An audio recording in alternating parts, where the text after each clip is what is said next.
10 दिसंबर को रात 5:30 बजे लगने वाली आग ने एक मरूफ साइंसदान और बल्ब के तख्लीककार थॉमस एडिसन के तमाम ख्वाबों को सच में जला के राख का ढेर कर दिया। थॉमस एडिसन ने साल की मेहनत के बाद न्यू जर्सी में जो एक प्लांट लगाया था उसमें अचानक आग भड़क उठी और उस आग को बुझाने के लिए 8 फायर ब्रिगेड की कंपनियों ने हिस्सा लिया, लेकिन वो आग ना बुझ सकी क्योंकि बिल्डिंग में केमिकल मौजूद था, इसलिए आग पर काबू पाना मुश्किल ही नहीं बल्कि नामुमकिन था। रीडर्स डाइजेस्ट के मुताबिक थॉमस एडिसन बड़े पुरसुकून खड़े ये तमाम सीन अपनी आंखों से देखते रहे। उन्होंने ना शोर मचाया, ना रोए, ना गिले शिकवे किए और ना ही उन्होंने किसी को बुरा भला कहा, बल्कि वो खामोश खड़े ये तमाम मंजर देखते रहे।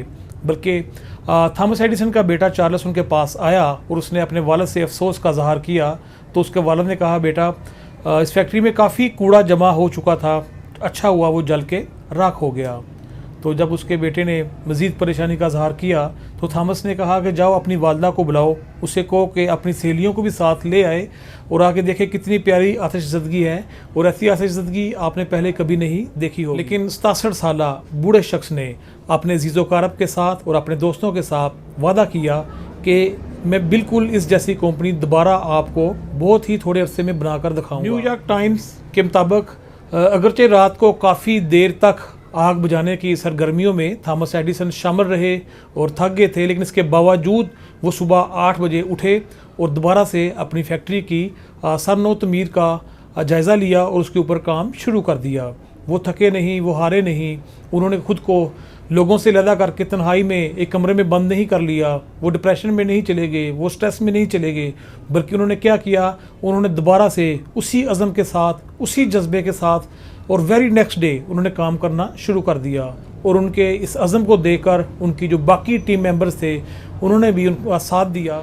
अव्यूस थॉमस एडिसन ने अपने किसी भी मुलाजम को नौकरी से बर्खास्त ना किया, बल्कि उसने अपने मुस्तकबिल की तमाम तर जिम्मेदारी खुद उठाई और उसने हालात का मुकाबला किया। अजीत अव्यूस एडिसन ने अपने किसी भी मुलाजम को नौकरी से बर्खास्त ना किया, बल्कि उसने अपने तमाम तर जो मुस्तकबिल के ख्वाब थे उसकी जिम्मेदारी खुद उठाई और एक शानदार मिसाल कायम कर दी। व्यूअर्स, न्यूयॉर्क टाइम्स के मुताबिक 1914 में जो उनका नुकसान हुआ था उसको अगर आज के वैल्यू के मुताबिक उसको कैलकुलेट किए जाए तो वो $23 मिलियन का था। लेकिन उनके इस जज्बे को देखते हुए उनकी टीम ने उनका साथ दिया और उन्होंने ठीक 1 साल बाद $230 मिलियन के एसेट्स के बराबर जो है वो अपनी कंपनी बना ली। अब व्यूज़, इसमें ऐसी बात नहीं थी कि थॉमस एडिसन जज्बात से आरी थे या उनके कोई इमोशनल फीलिंग्स नहीं थी, सारा कुछ था।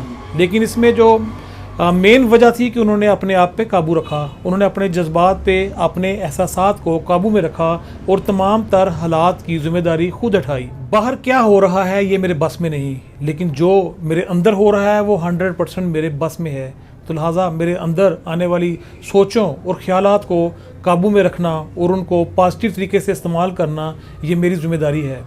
ये तो व्यूअर्स, अगर कोई काम ना करना हो तो उसके लिए 1000 लूली लगड़ी दलीलें निकाली जा सकती हैं, लेकिन अगर कोई काम करना हो तो आपकी एक जानदार दलील उन 1000 लूली लगड़ी दलीलों पे भारी हो सकती है।